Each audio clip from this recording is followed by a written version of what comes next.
আসসালামু আলাইকুম।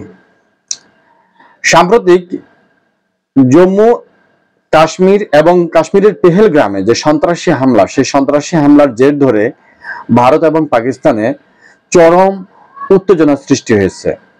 সেই উত্তেজনা যুদ্ধের পূর্ব প্রস্তুতি হিসেবেও কিন্তু বিশ্বের প্রভাবশালী নেতারা আখ্যা দিয়েছেন। যেমন রিসেন্ট তাইফ এরদোয়ান তিনি কিন্তু এই যুদ্ধ থেকে সরে আসার আহ্বান জানিয়েছেন। ডোনাল্ড ট্রাম্প তিনিও কিন্তু যদিও দুদেশের সাথে তার একটা বন্ধুত্বপূর্ণ সম্পর্ক আছে, তিনি অলরেডি বলে দিয়েছেন যেহেতু দুদেশ পারমাণবিক শক্তিতে উচ্চ ক্ষমতাধর দেশ, সুতরাং যে কোনো মুহূর্তে কিন্তু যুদ্ধের অবস্থান সর্বোচ্চ পর্যায়ে গিয়ে পৌঁছতে পারে। তো তিনি সেটাকে নিরুৎসাহিত করেছেন।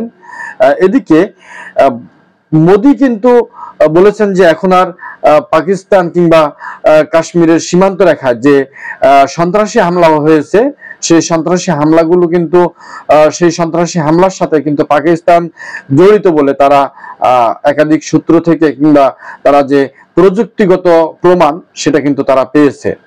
এই প্রযুক্তিগত প্রমাণের রেশ ধরেই কিন্তু বর্তমানে প্রায় ইন্ডিয়াতে 15 থেকে 20টি ইউটিউব চ্যানেল যেগুলো তাদের দুদেশের এই অবস্থা নিয়ে বুলেটিন কিংবা কিছুক্ষণ পর পর সংবাদ প্রচার করত, সেই ইউটিউব চ্যানেলগুলো কিন্তু অলরেডি বন্ধ করে দেওয়া হয়েছে। এবং মোদি কিন্তু এরই মধ্যে দিল্লিতে অবস্থানরত যে বিভিন্ন দেশের হাই কমিশনার এবং কূটনীতি তাদের প্রায় 15 থেকে 20 জনের সাথে মোদি কিন্তু বৈঠক করেছেন। অবশ্য এই বৈঠক কিন্তু জনগণের বিভিন্ন দেশের যে ম্যান্ডেট কিংবা সাপোর্ট, সেই সাপোর্ট নেওয়ার জন্য না, অর্থাৎ পরবর্তী সময়ে যদি ভারত যে পাকিস্তানকে আক্রমণ করার সামরিক শক্তি দিয়ে ঘায়েল করার যে প্রস্তুতি তারা নিয়েছে সেটার যৌক্তিকতা তুলে ধরার জন্য এবং পাকিস্তানিকে এই হামলার সম্পূর্ণরূপে দোষারোপ দায় দিয়ে তাদের পরবর্তী হামলার অর্থাৎ সামরিক হামলার যে প্রস্তুতি দিল্লি নিয়েছে সেই প্রস্তুতি, সেই হামলার যৌক্তিকতা তুলে ধরার জন্যই কিন্তু এই বৈঠকগুলো করেছেন বলে দিল্লিতে অবস্থানরত একাধিক কূটনীতি জানিয়েছেন। এদিকে নিউ ইয়র্ক টাইমসে যে খবর প্রতিবেদন প্রকাশ হয়েছে, খবর প্রতিবেদন রীতিমতো আঁতকে ওঠার মতো ভয়ঙ্কর রূপ নিতে যাচ্ছে এবং যুদ্ধের পূর্ব প্রস্তুতি দুদেশই কিন্তু অলরেডি নিয়ে নিয়েছে এমন অবস্থা এবং তথ্যই দিচ্ছে নিউ ইয়র্ক টাইমস। তো নিউ ইয়র্ক টাইমসের এই তথ্য অনুযায়ী কিন্তু বলা হচ্ছে যে এর আগেও কিন্তু ভারত এবং পাকিস্তান এই জম্মু এবং কাশ্মীর নিয়ে একাধিকবার কিন্তু তারা যুদ্ধে জড়িয়েছে এবং ট্রাম্প কিন্তু বর্তমান সময়ের যে পরিবেশ কিংবা যে পরিস্থিতি, সেই পরিস্থিতি থেকে সামাল দেওয়ার জন্য এবং দুদেশকে কিন্তু যুদ্ধে না জড়িয়ে যাওয়ার জন্য কিন্তু আহ্বান জানিয়েছেন। কিন্তু এই আহ্বানটি আসলে ততটুকু কার্যকর হবে না, এই জন্য কারণ অলরেডি আপনারা দেখতে পেয়েছেন যে ট্রাম্পের বর্তমান দ্বিতীয় মেয়াদের যে ক্ষমতা, সেই ক্ষমতা প্রায় 3 থেকে 4 মাস পার হয়ে গেলেও যে সে এখনো কিন্তু ভারতে দিল্লিতে তার কোনো হাই কমিশনার কিংবা কূটনীতি নিয়োগ করেননি।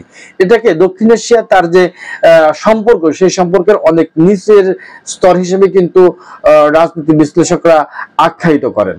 এদিকে কিন্তু যে যুদ্ধের প্রস্তুতি, সে প্রস্তুতির জন্য মোদি কিন্তু অলরেডি বলে দিয়েছেন এখন আর দেখার মতো কিংবা অপেক্ষা করার মতো অবস্থানে দিল্লি নেই। দিল্লি যে কোনো সময় তাদের ক্ষমতা তারা দেখাবে এবং পাকিস্তানকে আক্রমণ করবে এবং সে আক্রমণের প্রস্তুতি অলরেডি তারা নিয়ে নিয়েছে। এই কথা কিন্তু মোদি অলরেডি জানিয়ে দিয়েছেন রয়টার্সকে। এদিকে ভারতের বিপক্ষে যে পাকিস্তানের বিবৃতি, সে বিবৃতিও কিন্তু রীতিমতো একটা ভয়াবহ অবস্থার ইঙ্গিত প্রদান করতেছে। যেমন নিউ ইয়র্ক টাইমসে যে প্রভাবশালী একটা সংবাদ মাধ্যম, সে নিউ ইয়র্ক টাইমসে যে প্রতিবেদনটা প্রকাশ হয়েছে, আমি সেখান থেকে কিছু অংশ পাঠ করে শোনাচ্ছি। সেটা হচ্ছে, নিউ ইয়র্ক টাইমস উল্লেখ করেছে ভারত ও পাকিস্তান উভয়ই পরমাণু শক্তির দেশ হওয়ার সামরিক সংঘাত উভয়ই বড় ধরনের বিপর্যয়ের রূপ নিতে পারে। তবে বর্তমানে ভারতের কূটনৈতিক ও অর্থনৈতিক শক্তি বৃদ্ধি পাওয়ায় আন্তর্জাতিক চাপের তোয়াক্কা অনেক কম। ইরান ও সৌদি আরব দুই পক্ষের সঙ্গে যোগাযোগ করেছে এবং ইরানের পররাষ্ট্রমন্ত্রী মধ্যস্থতার প্রস্তাব দিয়েছে। জাতিসংঘ ও ইউরোপীয় ইউনিয়ন উভয়ের সংযম ও সংলাপের আহ্বান জানিয়েছেন। তবে যুক্তরাষ্ট্র সহ বড় শক্তিগুলো এখন অন্য সংকট নিয়ে ব্যস্ত। ফলে ভারত অনেক দেশ থেকে সমর্থন পাওয়ার কার্যত তার ইচ্ছেমতো ব্যবস্থা নেওয়ার ইঙ্গিত হিসেবে দেখছে। যুক্তরাষ্ট্র প্রকাশ্য ভারতের সন্ত্রাস বিরোধী লড়াইয়ের প্রতি সমর্থন জানিয়েছেন। মার্কিন প্রেসিডেন্ট ডোনাল্ড ট্রাম্প জানিয়েছেন তিনি ভারত ও পাকিস্তানের উভয়ের বন্ধু হলেও দুই দেশের মধ্যে দীর্ঘদিন বিরোধ চলছে। তবে যুক্তরাষ্ট্রে বর্তমান পরিস্থিতি কতটা সক্রিয়ভাবে ভূমিকা রাখবে তা কিন্তু স্পষ্ট নয়। প্রেসিডেন্ট ট্রাম্পের দ্বিতীয় মেয়াদের যে 3 মাস ধরে, এটা আমি একটু আগেই বলেছিলাম, সেই কথাটি এখানে উল্লেখ করা হয়েছে যে দক্ষিণ এশিয়ায় ট্রাম্প প্রশাসনের অগ্রাধিকারের তালিকায় নিচে থাকার যে ইঙ্গিত দেয় সেটা হচ্ছে তিনি এখনো কিন্তু দিল্লিতে কোনো রকমের তার হাই কমিশনার কিংবা কোনো ধরনের কূটনীতি নিয়োগ দেননি। এদিকে যদি যুক্তরাষ্ট্র বা অন্য কোনো শক্তিধর দেশ এই সংঘাতে নিজেদের ঢুকিয়ে দেওয়ার চেষ্টা করে তবুও তাদের প্রভাব সীমিত থাকতে পারে, কারণ ভারত ও পাকিস্তান এরই মধ্যে কাশ্মীর নিয়ে কয়েকটি যুদ্ধ করেছে। উভয় দেশেই কাশ্মীরের সম্পূর্ণ অংশ দাবি করলেও তারা কার্যত একটি অংশ শাসন করে এবং নয়াদিল্লি এই বিরোধটিকে কেবল পাকিস্তানের সঙ্গে দ্বিপক্ষীয় সমস্যা হিসেবে দাবি করে থাকে। তবে এবার ভারত বড় ধরনের কিছু করার পরিকল্পনা করছে বলে বিশ্লেষকরা মনে করছেন। পাকিস্তানও পাল্টা জবাব দেওয়ার হুমকি দিয়ে দিয়েছেন, যা দেওয়ার তা কিন্তু তারা বলে দিয়েছেন।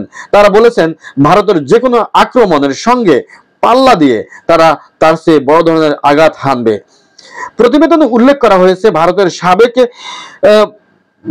সাবেক জাতীয় নিরাপত্তা উপদেষ্টা শিবশঙ্কর মেনন মনে করেন মোদী সরকারের জন্য পাকিস্তানের বিরুদ্ধে সামরিক পদক্ষেপ নেওয়া ছাড়া আর কোনো বিকল্প নেই, কারণ 2016 এবং 2019-এ কাশ্মীরের সন্ত্রাসী হামলার পর পাকিস্তানের বিমান হামলা চালিয়েছিল ভারত।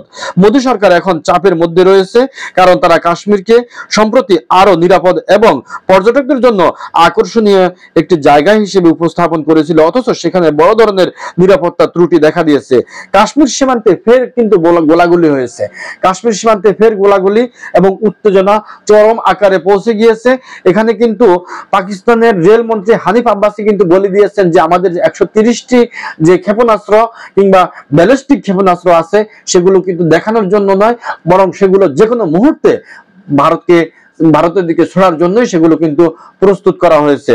সুতরাং এ থেকে কিন্তু আমরা বুঝতেই পারি যে আসলে যুদ্ধ কিন্তু লেগেই যাচ্ছে এবং যুদ্ধের যে প্রস্তুতি সেটা কিন্তু দুদেশই কিন্তু যথাযথভাবে নিয়ে রেখেছে। কি হতে যাচ্ছে যদি যুদ্ধ লেগে যায়, তাহলে কিন্তু বড় ধরনের প্রবলেম দেখা দিতে পারে, সমস্যা দেখা দিতে পারে এই দক্ষিণ এশীয় বলয়ের দেশগুলোর মধ্যে। এদিকে এনডিটিভির আরেক খবরে বলা হয়েছে কাশ্মীরের পেহেলগামে পর্যটকদের উপর হামলার পর উস্কানি ও সাম্প্রদায়িকভাবে স্পর্শকাতর বিষয়বস্তু ছড়ানোর অভিযোগে 16টি পাকিস্তানি ইউটিউব চ্যানেল নিষিদ্ধ করেছে ভারত, যেটা আমি একটু আগে কিন্তু আপনাদের সামনে আলোচনা করেছি। তো সব মিলিয়ে ভারত এবং পাকিস্তানের যে বর্তমান অবস্থা, ভারত থেকে কিংবা পাকিস্তান থেকে পাকিস্তানের যে নাগরিকরা ভারতের মহারাষ্ট্রে প্রায় 5000-এর উপরে ছিল, তাদেরকে অলরেডি স্থানান্তর করা হয়েছে।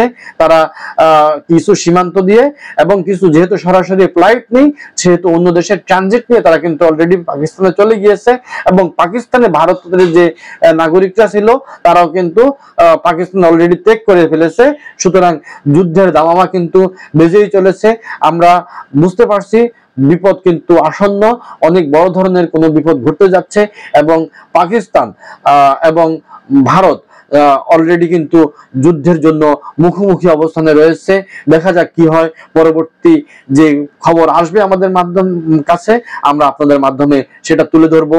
আমরা চাই পাকিস্তান এবং ভারত যুদ্ধে না জড়িয়ে এই অমীমাংসিত সমস্যাগুলো বিশ্ব নেতাদের মাধ্যমে, যেহেতু মধ্যপ্রাচ্যের দেশগুলো এটাকে সমঝোতার মাধ্যমে নিয়ে যেতে চাচ্ছেন, সুতরাং সেটা যেন অতি দ্রুত সমঝোতার মাধ্যমেই